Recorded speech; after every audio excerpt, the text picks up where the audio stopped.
الحمدللہ. اور صدقہ فطر جرمانہ نہیں ہے, کیونکہ عید کے دن جرمانے نہیں لیے جاتے, عید کے دن شکرانہ ہوتا ہے, تبھی صدقہ فطر کا دوسرا نام کیا ہے؟ شکرانہ.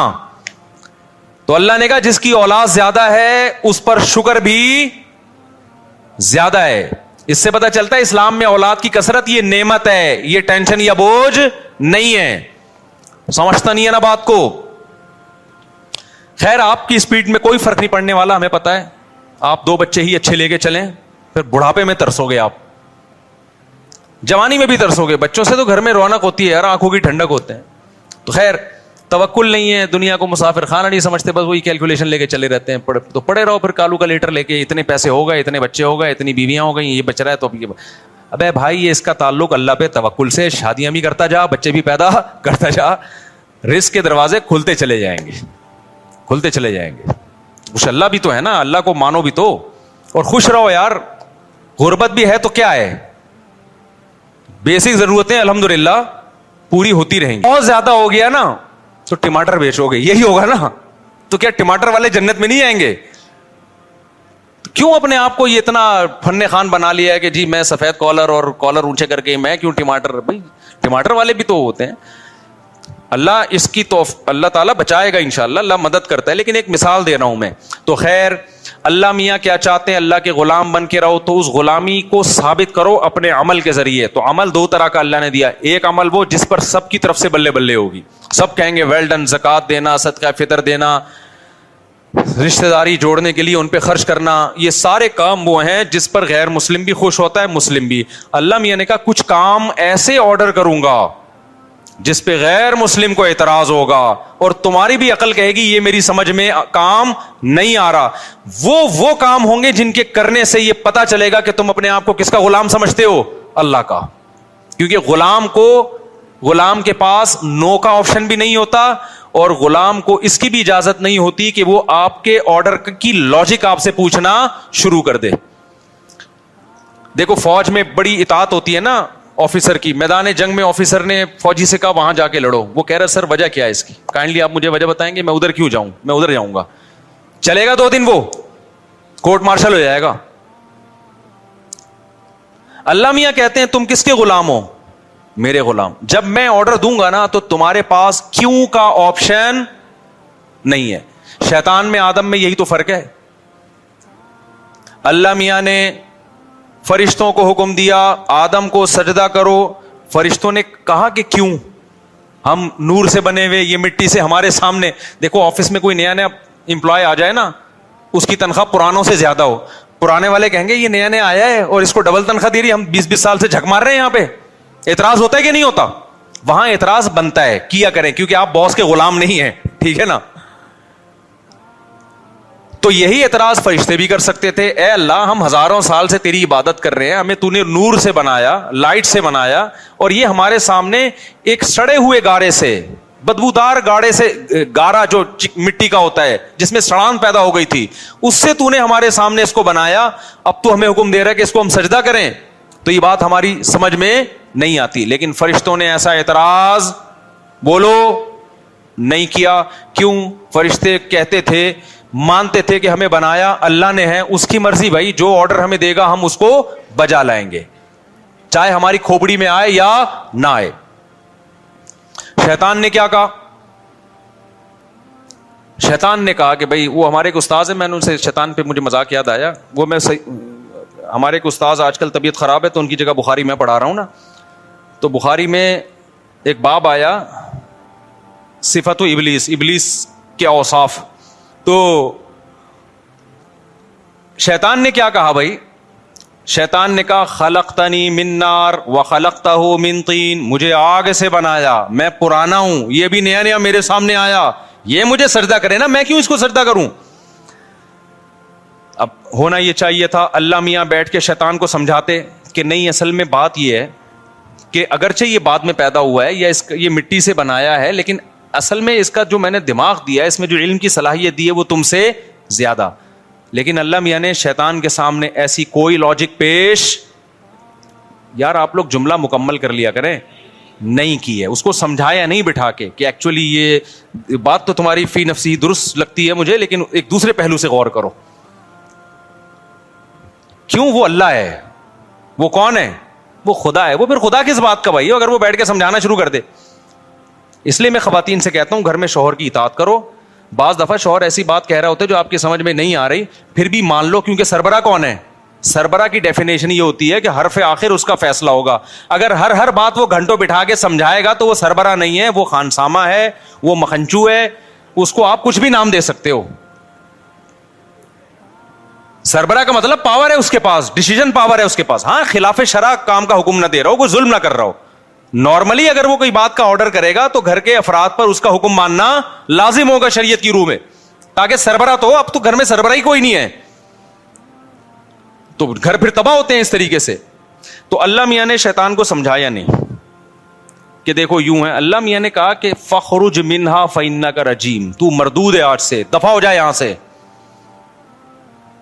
سمجھ میں آ رہی ہے بات کہ نہیں آ رہی؟ شیطان کو پھر بھی عقل نہیں آئی کہ اللہ غصے میں ہے, میں سوری کر لوں. شیطان نے کہا ایک تو میں بات ٹھیک کر رہا ہوں, ٹھیک ہے نا, اوپر سے بجائے اس کے کہ مجھے سمجھایا جائے, یہ میرے اشکال کو دور کیا جائے, الٹا مجھے دھتکارا جا رہا ہے. اب اللہ کو تو کچھ نہیں بگاڑ سکتا تھا نا. شیطان نے کہا یہ سب کس کی وجہ سے ہو رہا ہے؟ یہ جو نیا امپلائی آیا ہے نا, جس کی وجہ سے میری تنخواہ اس کو ڈبل دی جا رہی ہے. اب باس کا کچھ نہیں بگاڑ سکتے تو اس کی جڑیں کاٹنا. لوگ دفتروں میں بھی تو یہی ہو رہا ہوتا ہے. تو شیطان نے کہا اب خدا کے ساتھ تو کچھ نہیں کر سکتا, میں اس آدم کو نہیں چھوڑوں گا. میں اب تک اکڑا ہوا ہے, اب تک اکڑا ہوا ہے شیطان. تو اللہ میاں نے اس میں ایک سبق دے دیا کہ میرے کچھ احکام ایسے ہوں گے جن کی لاجک تمہاری سمجھ میں بولو نہیں آئے گی. تو جو میرے بندے ہوں گے مجھے مانیں گے, وہ لاجک جانے بغیر میرے حکم پر عمل کریں گے. قربانی بھی انہی اور حج بھی انہی حکام میں سے ایک حکم ہے. حج میں ہم شیطان کو کنکریاں مار رہے ہیں, وہاں کوئی شیطان نہیں ہے بھائی. ایک سعودی حکومت نے یہ لگایا ہوا ہے پتھر.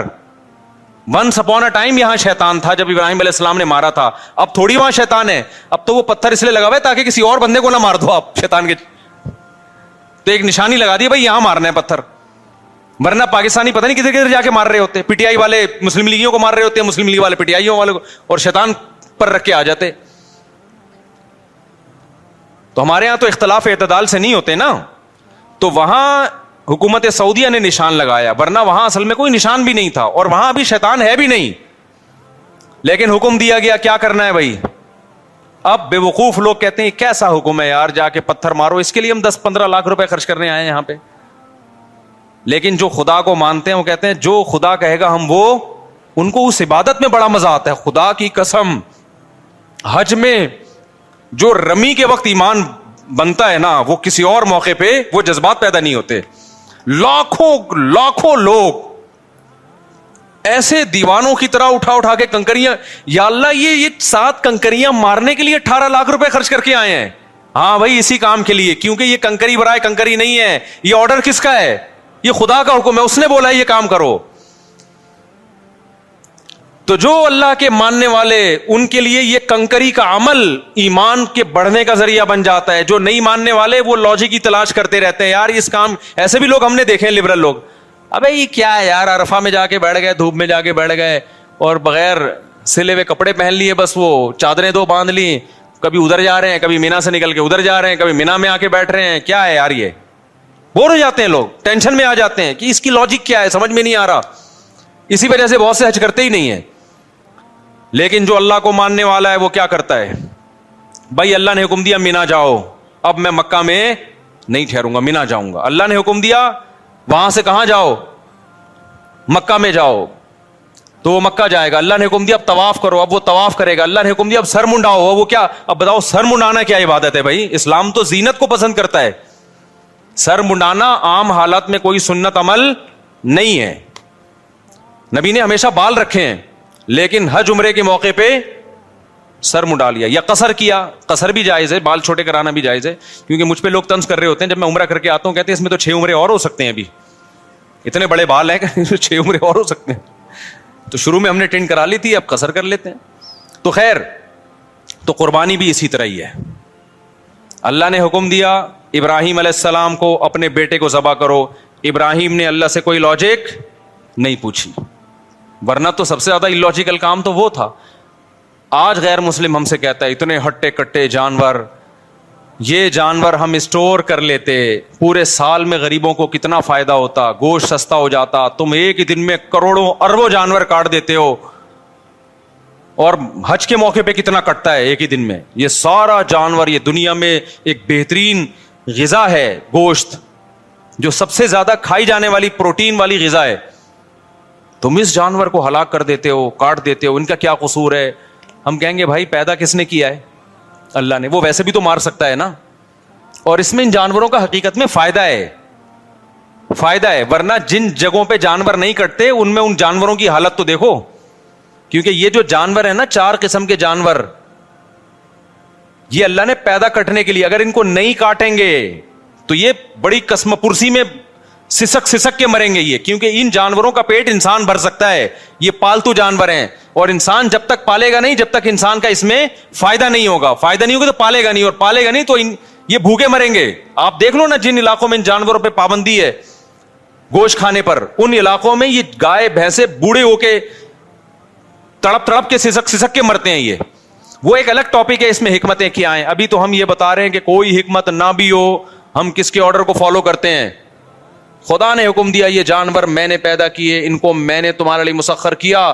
تو بقرعید کے 3 دنوں میں اللہ کو جانور کا خون بہانے سے زیادہ کوئی عمل محبوب نہیں ہے. اب غیر مسلم ہم سے کہہ سکتا ہے کہ ٹھیک ہے, اگر آپ نے جانور کاٹنا ہی ہے تو کچھ ڈسیبل جانور ہوتے ہیں, کچھ لنگڑے ہوتے ہیں, کچھ کاڑے ہوتے ہیں, وہ ویسے ہی ضائع ہونے والے ہیں, تو ان کو کاٹ دو تاکہ ان کا گوشت کام آ جائے. اللہ میاں نے کہا نا نا نا نا نا نا نا, جو لنگڑا ہے وہ بولو نہیں چلے گا, جو اندھا ہے وہ نہیں چلے گا. بھائی ایسا ہی ہوتا ہے نا ہمارے یہاں, تو جو مرغی بیمار ہوتی ہے کاٹنا ہی ہے اس کا علاج, کیونکہ وہ تو ویسے ہی مر جائے گی. ابھی ہماری ایک مورنی مر گئی, ہمیں افسوس یہ ہوا کہ پہلے ہم کاٹ دیتے تو اچھا تھا, کام آ جاتی. سمجھ میں آ رہی ہے بات؟ تو ہونا تو یہ چاہیے تھا بیمار جانور, لنگڑے جانور, کاڑے جانور جو ویسے ہی کسی کام کے نہیں ہیں, تو اب چلو ان کو کاٹ کے کیا کر لو, کسی ٹھکانے لگا دو. اللہ نے کہا نا, مجھے صحیح سالم جانور چاہیے, ٹھیک ہے نا, ہٹا کٹا دنیا کی چیخیں نکل جائیں کہ مسلمان کر کیا رہا ہے. پوری دنیا میں یہ ہٹے کٹے بیل اونٹ 5 سال میں جا کے تیار ہوتا ہے, 2 دانت کا, بچہ بھی نہیں ذبح کرنا, کم سے کم 2 سال کا بیل ہو, بکرا 1 سال کا ہو. ورنہ لوگ کیا کرتے, چھوٹے چھوٹے بچے جن پہ ابھی پیسہ خرچ ہی نہیں ہوا ان کو ذبح کر دیتے. نا نا نا نا, تیار ہو چکا ہو, بھرا ہوا جانور ہو. بعض ایسے جانور ہوتے ہیں لوگ مذاق اڑاتے ہیں محلے والے کے, سوپ بنا کے پی لے بھائی تو اس کا, ٹھیک ہے نا. اللہ میں نے کیا کہا, اچھا جانور ہو. تو یہ بات بظاہر اللاجیکل ہے, لیکن مسلمان کا خدا سے رشتہ ہے. اور آپ کو پتا ہے قربانی کا حکم یہود و نصارہ کو بھی ہوا تھا, لیکن ان کے ہاں غامدی صاحب جیسے اسکالرز پیدا بہت پہلے ہو گئے تھے. انہوں نے ایکچولی کر کے نا سارے قرآن و سنت کا بیڑا غرق کر دیا ان کے اسکالرز نے, جو اب غامدی صاحب کوشش میں لگے ہوئے ہیں. کیونکہ ہر شریعت کے حکم میں نا وہ ان کی ایک اپنی وہ ہوتی ہے, ایکچولی یہ تو اس لیے تھا, ایکچولی یہ تو اس لیے تھا, ایکچولی یہ تو اس لیے تھا. تو کبھی حدیث کو مان رہے ہیں, کبھی حدیث کو نہیں مان رہے. جو حدیث ان کے فیور میں جائے گی وہ حدیث حجت ہے, جو حدیث غامدی صاحب کے فیور میں نہیں جائے گے تو حدیث وہ حجت نہیں ہے. تو بہت سارے مسائل کا انکار کر دیا غامدی صاحب نے جو اجماع امت سے ثابت تھے. غامدی صاحب سے کسی نے پوچھا کہ قرآن و سنت میں تو ہے کہ بچے زیادہ پیدا کرو, تو آپ کیوں کہتے ہیں کہ یہ اس زمانے میں نہیں ہے؟ تو انہوں نے کہا ایکچولی اس زمانے میں جنگوں میں لوگ مر رہے تھے, تو اس زمانے میں ایکچولی ضرورت تھی. وہ اس طرح کا انہوں نے بیان دیا کہ وہ جو ہے وہ, حالانکہ اس زمانے میں غربت اعلیٰ سطح پہ تھی. آپ کہتے ہو بچے روکو غربت کی وجہ سے, اس زمانے میں ایسی غربت تھی کہ قرآن کہہ رہا ہے وَلَا تَقْتُلُوا أَوْلَادَكُمْ خَشْيَةَ إِمْلَاقٍ, غربت کی وجہ سے اپنے بچوں کو قتل مت کرو. وہ ایسے غریب قوم تھی جو غربت میں اپنے بچوں کا مرڈر کر رہی تھی. اس قوم کو حکم دیا گیا تزوجوا الودود الولود, کثرت سے اولاد پیدا کرو. غربت انتہائی اعلیٰ سطح پہ تھی. اس میں اللہ نے بتا دیا کہ 15ویں صدی میں ایسے لوگ پیدا ہوں گے جو کہیں گے کہ جی وہ تو جنگوں میں ضرورت تھی. تو اللہ نے بتا دیا کہ 15ویں صدی میں ایسے لوگ پیدا ہوں گے جو کہیں گے مہنگائی کی وجہ سے بچے روکو. تو اللہ نے بتا دیا کہ ایسے دور میں بچے پیدا کرنے کی ترغیب دے رہا ہوں جو غربت کی سطح انتہائی عروج پر تھی. لوگ اپنے بچوں کو ذبح کر رہے تھے پیدا ہونے کے بعد. اس میں حکم ہے کہ اللہ پہ توکل کرو اور اولاد بڑھاؤ. آج ہر آدمی کی تونگ بھری ہوئی ہے, بھوک سے کوئی نہیں مر رہا, سارے کھا کے مر رہے ہیں. اس میں ایسی بات کرنا کہ غربت مہنگائی ہے, نسل روکو, یہ اللہ کے غضب کو دعوت دینے والی بات ہے. تو اسلام کے ہر حکم, آج کل کے جو نئے نئے اسکالرز آ رہے ہیں نا, ایکچولی کر کے سارے حکام کا کیا کر دیا, بولو بیڑا غرق. کل آپ کا رمضان, کل آپ کا پیپر ہے, آج آپ رمضان کا روزہ چھوڑ سکتے ہیں. غامدی صاحب کا قول ہے. اسلام کیا کہتا ہے, آپ روزہ چھوڑ سکتے ہو رمضان کا سفر میں اور بیماری میں. پیپر کی بیس پہ آپ کو روزہ چھوڑنے کی اجازت بولو نہیں ہے. رمضان کا تو رکن ہے نا اسلام کا. کتنا بڑا فتویٰ دے دیا آپ نے بیٹھے بیٹھے.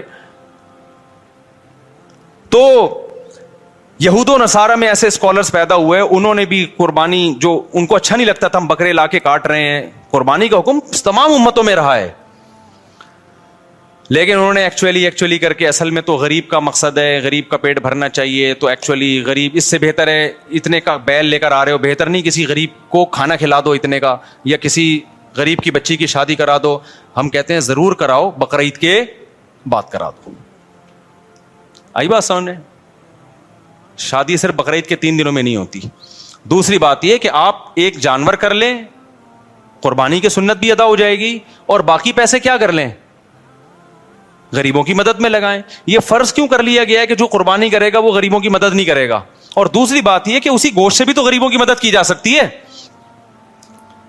تو جب تک آپ قربانی نہیں کریں گے, قربانی کا فریضہ ادا نہیں ہوگا. غریب کی مدد بھی کریں, لیکن شریعت کے ایک حکم کی وجہ سے شریعت کا دوسرا حکم چھوڑا نہیں جا سکتا.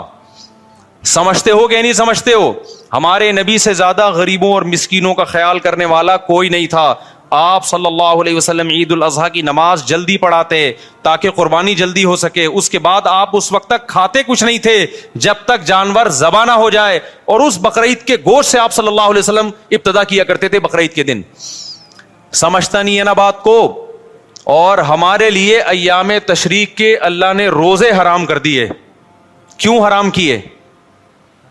بقرعید کا روزہ جائز ہے, بقرعید کے اگلے دن روزہ جائز ہے, اس سے اگلے دن جائز ہے, اس سے اگلے دن جائز ہے, 4 دن حرام ہے روزہ. حالانکہ بقرعید 3 دنوں کی ہوتی ہے, لیکن گوشت کے اثرات چوتھے دن بھی ہوتے ہیں, ٹھیک ہے نا. اس کے بعد پھر وہ فریزر اور تازہ 4 دن تک رہتا ہے گوشت. باقی ہماری قوم جو کر رہی ہے وہ تو آپ کو پتا ہے, ایک آدمی نے بکرا ذبح کیا, خواب آیا تو جنت میں وہ بکرا ایک ٹانگ کے بغیر گھوم رہا ہے. 2 مہینے بعد اس نے خواب دیکھا کہ اس کا بکرا 3 ٹانگوں پہ گھوم رہا ہے جنت میں. اس نے کہا یار یہ کیا مسئلہ ہے؟ انہوں نے کہا ابھی تو لیگ پیس جو ہے نا ابھی تک تیرے فریج میں پڑا ہوا ہے. ایک ران 6 مہینے ہو گئے وہ تیرے فریزر سے نکلی نہیں ہے, وہ کھائے گا تو پھر یہ بھی یہاں کے لگے گی. خیر یہ لطیفہ ہے, اس کی حقیقت نہیں ہے. تو 4 دن تک اللہ نے روزے کو کیا کر دیا, بولو حرام, تاکہ اللہ کے لیے تم نے جو جانور قربان کیا ہے یہ دیا اللہ کو ہے. اب اللہ کہتا ہے اب یہ میری ملکیت میں, اب میری طرف سے کیا ہے, ضیافت ہے, یہ میری طرف سے میزبانی ہے. کھاؤ کلو منہا, خود بھی کھاؤ, واطعموا البائس الفقیر, اور محتاجوں کو بھی رج کے کھلاؤ. رج کے کھاؤ تے رج کے کھلاؤ. تو یہ کھانے پینے کے دن ہے, روزہ رکھنے کے دن روزہ رکھا تو اللہ کی دعوت سے اعراض لازم آئے گا. تو یہ میرے بھائی جب تک ہو نہیں سکتا جب تک جانور کٹے نہیں. سمجھتا ہے بات کو؟ تو اب لاجک سمجھ میں آئے نہ آئے, ہم طیبوا بہا نفسکم, حدیث میں آتا ہے خوش دلی کے ساتھ قربانی کیا کرو. اور جو لوگ کہتے ہیں جانور پہ ہمیں ترس آتا ہے, اگر اس جانور کو ہم ایسے ہی چھوڑ دیں نا تو جو بڑھاپے میں اس پہ آپ کو ترس آئے گا نا وہ اس سے زیادہ ہوگا, کسی کے کام کا بھی نہیں رہے گا. آپ دیکھ لو انڈیا میں جو بوڑھے جانور ہیں ان کے ساتھ کیا ہوتا ہے, کیونکہ جب وہ انسانوں کے کام کے نہیں ہیں تو بوڑھے ہو جاتے ہیں, بڑھاپے میں کوئی ان کا خیال نہیں کر رہا. وہ اپنے ماں باپ کا آج کل لوگ خیال نہیں کر رہے, بڑھاپے میں اولڈ ہاؤس میں جمع کرا رہے ہیں, تو گائے کو بڑھاپے میں کون پالے گا؟ ارے کیا ہو گیا؟ تو وہ مر رہی ہوتی ہیں, پڑی ہوئی ہوتی ہیں سسک کے. تو جب اللہ نے ان کو ہمارے لیے پیدا کیا تو ہم, آپ جو کہتے ہیں نا اتنے جانور پیدا ہو کے کٹ جاتے ہیں, بھائی یہ پیدا اس لیے ہوتے ہیں کہ کٹ رہے ہیں. اگر یہ کٹنا بند ہو جائیں گے تو ان کی نسل بھی کم ہو جائے گی, پھر یہ اتنے پیدا ہی نہیں ہوں گے. تو اس لیے قربانی خوش دلی کے ساتھ کیا کریں. اور اس میں ایک بڑی حکمت ہے, ہمیں گوشت کھانے کو ملتا ہے. اس سے پتہ چلتا ہے اللہ میاں مسلمان کو سبزی خور دیکھنا نہیں چاہتے, اللہ میاں مسلمان کو گوشت خور دیکھنا چاہتے ہیں. دنیا میں دو طرح کے لوگ ہیں, کچھ ویجیٹیرین ہوتے ہیں جو گھاس پھوس کھاتے ہیں, پتے کھاتے ہیں, وہ گوشت بالکل بھی نہیں کھاتے. کچھ لوگ ہوتے ہیں جو گوشت کو پسند کرتے ہیں. ہمارے نبی کی جو صفات ہیں, قرب قیامت پہ ایک نبی آئے گا پچھلی کتابوں میں, وہ گوشت خور نبی ہوگا. ہمارے نبی نے اونٹ, اچھا گوشت بھی گوشت ہونا چاہیے, مچھلی از ناٹ کالڈ گوشت, فش بھی ویسے گوشت کہتے ہیں, لیکن جو لحم ہے نا عربی میں, لحم التحام سے نکلا ہے. التحام گھمسان کی جنگ کو بولتے ہیں عربی میں. تو لحم میں بھی کیا ایک شدت پائی جاتی ہے گوشت میں. یہ شدت گائے میں, اونٹ میں, دمبے میں, بکرے میں پائی جاتی ہے, مرغی میں اور مچھلی میں نہیں پائی جاتی. کھائیں مرغی مچھلی بھی, قربانی ان کی نہیں ہوگی. اس سے پتہ چلتا ہے اللہ زیادہ پروٹوکول ان چار جانوروں کو دے رہے ہیں. گوشت کھانا ہو تو اونٹ کا کھاؤ, یا بچیا بچڑے کا کھاؤ, یا دمبے کا بھیڑ کا کھاؤ, یا بکرے کا کھاؤ. آج کیا کھایا جا رہا ہے؟ بچوں کو تو کھلا ہی نہیں رہی یہ چیزیں, اور کھلاتے بھی کیسے, سارا فیٹ اس کا نکال کے نا, بالکل جو اصل اس کی جو طاقت تھی جس میں. دمبے کی چربی مہنگی ہو گئی سوراب گوٹ میں, جب سے میرا بیان دمبے کی چربی کے فضائل پر آیا ہے. میں گیا چکی خریدنے, اس نے کہا مصعب آپ کا بیان آیا تھا نا چکی کے فضائل, دمبے کی چکی میں. واقعی یہ جو دمبے کی چکی ہے, اس کی جو چربی ہے, یہ بہت زبردست چیز ہے. کھایا کرو اس کو, پھر ورزش بھی کرو, ایسا نہ ہو دھماکے سے پٹ پٹا کے ہلاک ہو جاؤ. تو ہمیں اللہ گوشت خور دیکھنا چاہتے ہیں. کیوں؟ گوشت کھانے سے جسم پہ گوشت چڑھتا ہے, جسم میں طاقت آتی ہے. آج تو میڈیکل سائنس لوگوں کو سبزیوں سے ہٹا کے کس پہ لا رہی ہے؟ گوشت پہ لا رہی ہے. سبزیاں بھی کھائیں, ہمارے نبی نے سبزیاں بھی کھائی ہیں, کھجور کھائی ہے اور بہت ساری چیزیں, لیکن گوشت مسلمان کے مذہب کا ایک حصہ ہے. جتنی بھی اسلامی دعوتیں ہیں نا, ان میں گوشت کا تذکرہ ملے گا آپ کو. سبزیاں کھائیں آپ, ہم نہیں منع کر رہے, ضروری ہے سبزیاں کھانا بھی, لیکن مسلمان گوشت سے اوائڈ کر نہیں سکتا. ایکچولی کیوں نہیں اوائڈ کر سکتا؟ چار دعوتیں بس وہ بتا کے میں بیان ختم کرتا ہوں. اسلام میں دعوت ہے بقرعید کے موقع پہ, اس میں کیا دال چاول کا حکم ہے؟ گوشت. جب تک یہ چار بڑے جانور نہیں کٹیں گے قربانی کا فریضہ ادا نہیں. اس میں بھی چکن نہیں ہے, چکن نہیں ہے, وہ گوشت جس میں لحم ہو. لحم کا مطلب التحام, شدت پائی جائے. کھاؤ تو پتہ چلے کچھ کھایا ہے. دمبا کھاؤ تو پتہ چلتا ہے کہ کھایا ہے. گائے کھاؤ تو پتہ چلتا ہے, اونٹ کھاؤ تو. مرغی سے کبھی پتہ چلتا ہے, کبھی نہیں چلتا. وہ تو ہلکی چیز ہے نا وہ. دوسرا دعوت ہے اسلام میں ولیمے کی. جب آپ کی شادی ہوگی, اسلام کہتا ہے آپ نے کیا کرنا ہے, جب بھی ہوگی. ایک صاحب کو ہنسی آئی, میں نے کہا جب بھی, تو وہ ہنس رہے ہیں. جب بھی آپ کی شادی ہوگی آپ نے کیا کرنا ہے, ولیمہ کرنا ہے. اور ولیمے کے بارے میں بھی ترغیب یہ ہے, اولم ولو بشاتن, اگرچہ ایک بکرا کرو. تو وہاں بھی اصل کیا ہے ولیمے میں؟ گوشت. یہ مذہبی دعوتیں ہیں نا بھائی, آپ کا بچہ پاس ہو گیا آپ دعوت کرو گے, مذہبی دعوت تھوڑی ہے.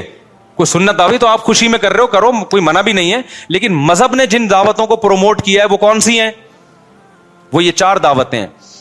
بلکہ اس سے پہلے, سب سے پہلے حج کے موقع پہ دم شکر, جو آپ نے ایک سفر میں حج عمرہ کیا, وہاں کیا کٹے گا؟ شکرانے میں بکرا کٹے گا. وہاں بھی بکرا کاٹا جا رہا ہے, گوشت کھاؤ بھی اور پھر کھلاؤ بھی. دوسرے موقع پہ بقرعید, وہاں بھی کیا کٹے گا؟ گوشت, بڑا گوشت. بڑے سے میری مراد جو ریڈ میٹ ہوتا ہے, بکرا بھی اس میں داخل ہے. تیسرے نمبر پہ اسلام میں دعوت ہے ولیمے کی. جب بھی آپ کی شادی ہوگی اپنی ذمہ داری پہ, تو آپ نے اگلے دن رخصتی کے بعد کیا کرنا ہے بھائی؟ ولیمہ. تو ولیمے کے بارے میں آتا ہے اولم ولو بشاتن, وہاں بھی مرغی بھی نہیں ہے. آج کل ولیمے میں چکن بریانیاں کھلائی جا رہی ہیں.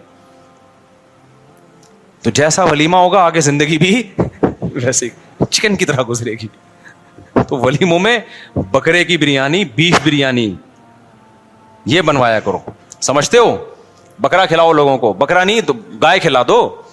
تو تیسرے نمبر پر ولیمے کی دعوت ہے. چوتھے نمبر پر اسلام میں عقیقے کی دعوت ہے. اسلام کہتا ہے جب بچہ پیدا ہوگا تو 18واں بھی پیدا ہو رہا ہے تو فیملی پلاننگ والے تو بے ہوش ہو کے ختم ہو جائیں گے, مر جائیں گے.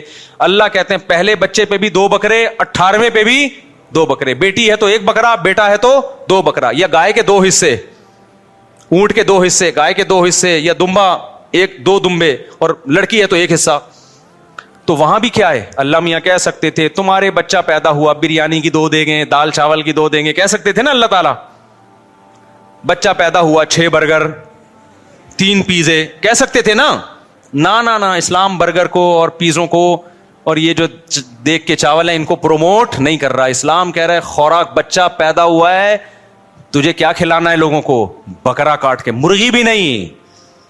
تو بھائی یہ 4 اسلامی دعوتیں ہیں. یہ دعوت اسلامی نہیں ہے, یہ اسلامی دعوت ہے. ایک تو دعوت اسلامی, وہ تو ایک تنظیم ہے. یہ ہے اسلامی دعوت. 4 کھانوں کے علاوہ اسلام میں کوئی 5واں کھانا